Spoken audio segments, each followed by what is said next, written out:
Hello વિદ્યાર્થી મિત્રો, આજે આપણે ધોરણ 8 વિષય ગુજરાતી દ્વિતીય સત્રનું પેપરનું સોલ્યુશન લઈશું. ચલો, પ્રશ્ન 1માં આમાં શું કહે છે? નીચેના દરેક પ્રશ્નના ઉત્તર માટે આપેલા વિકલ્પોમાંથી સાચો વિકલ્પ શોધીને લખો. આમાં પહેલો પ્રશ્ન છે કે મહાપુરુષો નિયમિત બની શકે તેનું કારણ કયું છે? તેનો જવાબ આવશે સી, કે તેઓ મહાપુરુષ હતા. બીજો, આપણા દેશની ત્રિમૂર્તિમાં કોનો સમાવેશ થતો નથી? તો જવાબ આવશે ડી, એટલે કે લાલ બહાદુર શાસ્ત્રી. ત્રીજો, ઉત્તર ભારતના પહાડી લોકો આઝાદી પહેલાં કોનાથી બહુ ડરતા? તેનો જવાબ આવશે ડી, એટલે કે અંગ્રેજોથી. બ લઈશું. એમાં શું કહે છે? નીચેના પ્રશ્નોના એક વાક્યમાં ઉત્તર લખો. આમાં પહેલો છે, અંજન કિન્નરી પર ખીજાયા પછી કઈ લાગણી અનુભવે છે? તેનો જવાબ આવશે અંજન કિંજરી પર ખીજાયા પછી દુભાવ્યાની લાગણી અનુભવે છે. બીજો લઈશું, પોતાને મળેલી ગુણિયન વહુને પાર્વતીબહેન કોના પુણ્યનું બળ ગણાવે છે? તેનો જવાબ આવશે પોતાને મળેલી ગુણિયન વહુને પાર્વતીબહેન દાદાજીના પુણ્યનું બળ ગણાવે છે. ત્રીજો, ચંદા કઈ શરતે સાંઢને નાથવા તૈયાર થઈ? તેનો જવાબ આવશે ચંદા ગામના લોકો મૂંછો મંડાવે એ શરતે સાંઢને નાથવા તૈયાર થઈ.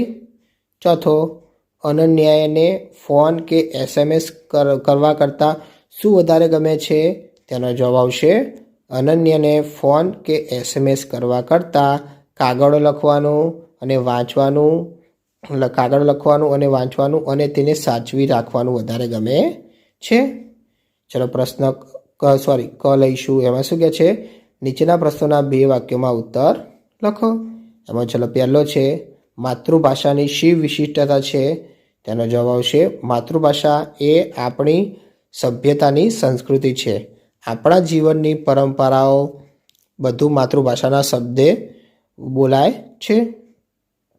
બીજો લઈશું કે શું કહે છે? મળતાવળા સ્વભાવથી માનવીને શું ફાયદો થાય છે? તેનો જવાબ આવશે મળતાવળા સ્વભાવથી માનવીને એ ફાયદો થાય છે કે બીજાઓ પાસેથી ઘણું બધું જાણવાનું મળે છે. ત્રીજો, વલ્લભભાઈનો સ્વભાવ કેવો હતો?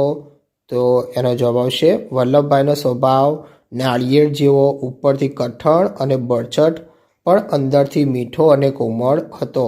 તે નીડર હતા. ડ લઈશું. એમાં શું કહે છે? નીચેના પ્રશ્નોના 3-4 વાક્યોમાં ઉત્તર લખો. વિદ્યાર્થી મિત્રો, આ પ્રશ્નનો જવાબ તમારે જાતે લખવાનો રહેશે. એમાં પહેલો છે, સ્વપ્નો તો જીવનના ધનુષ્યની પણછ જેવા છે એમ રોમા રોલા શા માટે કહે છે?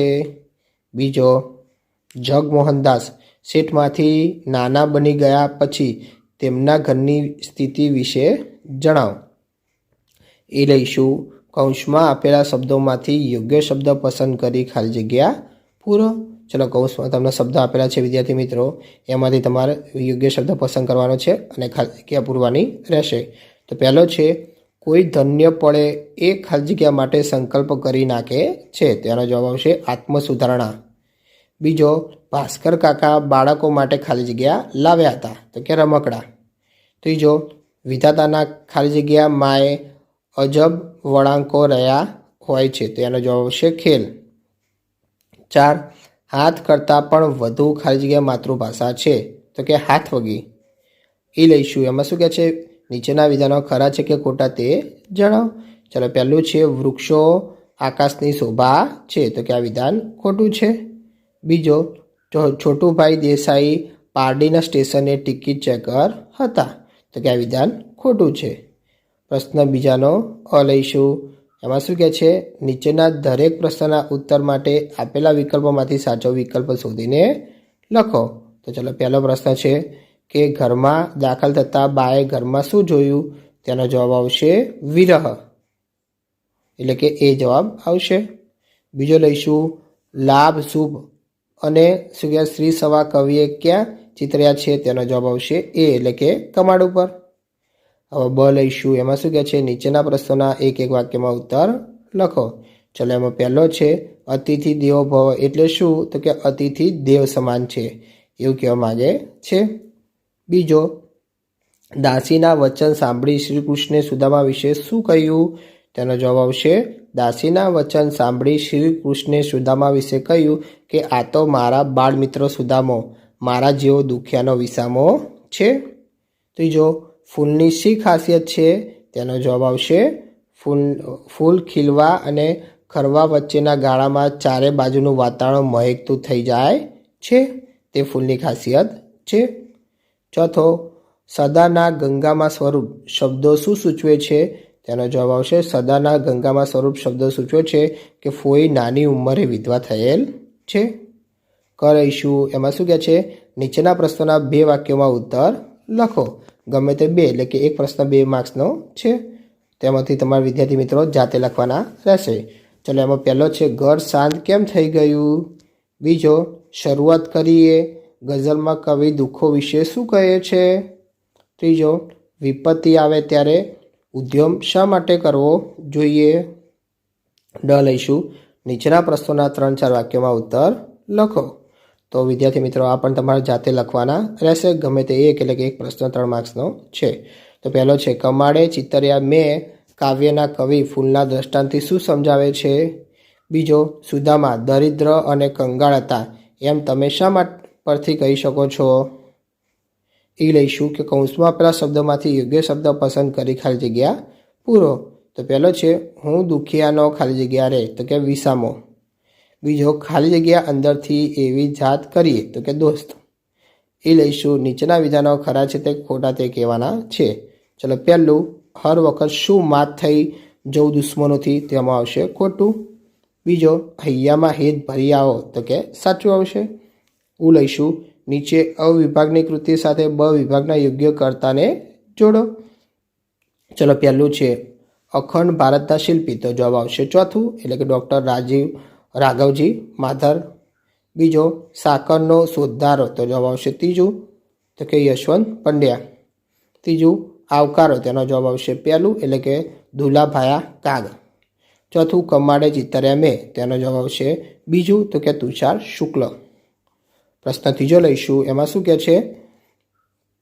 માગ્યા મુજબ ઉત્તર લખો. તો પહેલો છે નીચે આપેલા શબ્દોની સાચી જોડણી સુધારીને લખો. તો વિદ્યાર્થી મિત્રો મેં અહીંયા લખેલી છે દેખાય છે ઉચ્ચારણ પવિત્ર. શિરામણ તમે જાતે લખી નાખજો કે તુંબી પાત્ર ધનુષ અને ગળથુથી આ રીતે આવશે. બીજો લખવા લઈશું. એમાં શું કહે છે કે નીચે આપેલા શબ્દોના સમાનાર્થી શબ્દ લખો. તો પહેલું છે ઝરટનું સમાનાર્થી તો કે ઘરડું.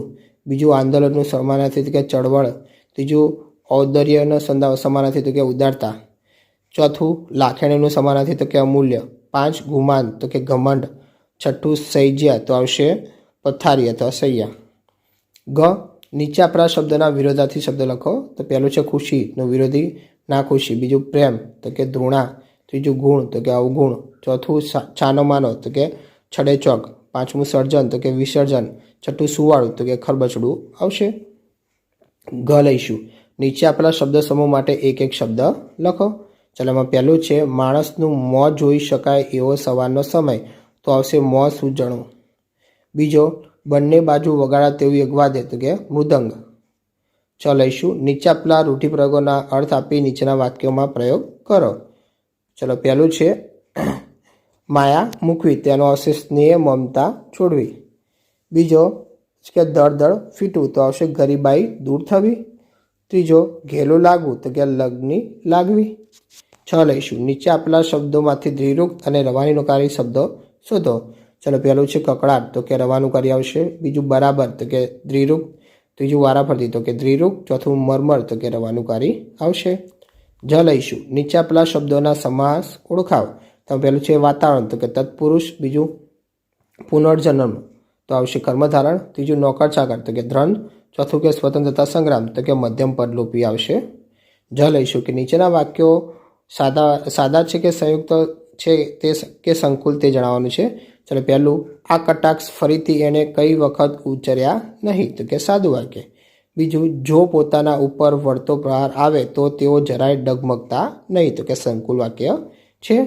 ચલો, પ્રશ્ન ચોથાનો લઈશું. એમાં શું કહે છે? નીચે આપેલા મુદ્દાઓ પરથી વાર્તા લખો અને તેને યોગ્ય શીર્ષક આપો. તો વિદ્યાર્થી મિત્રો અહીંયા મુદ્દા આપેલા છે, તમારે વાર્તા લખવાની રહેશે અને યોગ્ય શીર્ષક આપવાનું રહેશે. એમાં કયા મુદ્દા છે? તો કે એક વિધવા, એકના એક પુત્રનું અવસાન, આઘાત, પુત્રના શબને સ્મશાને ન લઈ જવા દેવો, એક સજ્જનની તે સ્ત્રીને પોતાનો દીકરો ભગવાન બુદ્ધ પાસે લઈ જવાની સલાહ, પુત્રને સજીવન કરવાની ભગવાન બુદ્ધ પાસે સ્ત્રીની અજીજી, ભગવાન બુદ્ધનું આશ્વાસન, જે ઘરમાં કોઈ કદી મર્યું ન હોય એવા ઘરેથી મુઠ્ઠી રાઈ લઈ આવવા કહ્યું, સ્ત્રીનું નગરમાં ફરવું, નિરાશા અને બોધ મળવો.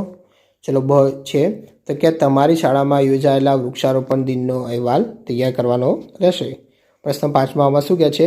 નીચેના આપેલા વિષયોમાંથી ગમે તે એક વિષય પર આશરે 20 વાક્યો નિબંધ લખવાનો રહેશે. તો વિદ્યાર્થી મિત્રો તમને 3 આપેલા છે, એમાંથી કોઈ પણ એક ઉપર તમારે નિબંધ લખી નાખવાનો રહેશે. એમાં કયા છે? તો કે પહેલું છે વાત્સલ્ય મૂર્તિ માં, બીજું મારા પ્રિય નેતા, ત્રીજું ભણતરનું માધ્યમ તો ગુજરાતી જ રહેશે. ચલો બમાં શું કહે છે? તમારા નાના ભાઈને જોડણી અને અક્ષર સુધારવાના ઉપાયો બતાવતો પત્ર લખવાનો રહેશે. તમારે અહીંયા પત્ર લખી નાખવાનો રહેશે. વિદ્યાર્થી મિત્રો તમને મારો વિડીયો ગમ્યો હોય તો ચેનલને લાઇક, શેર અને સબસ્ક્રાઈબ કરવાનું ભૂલતા નહીં.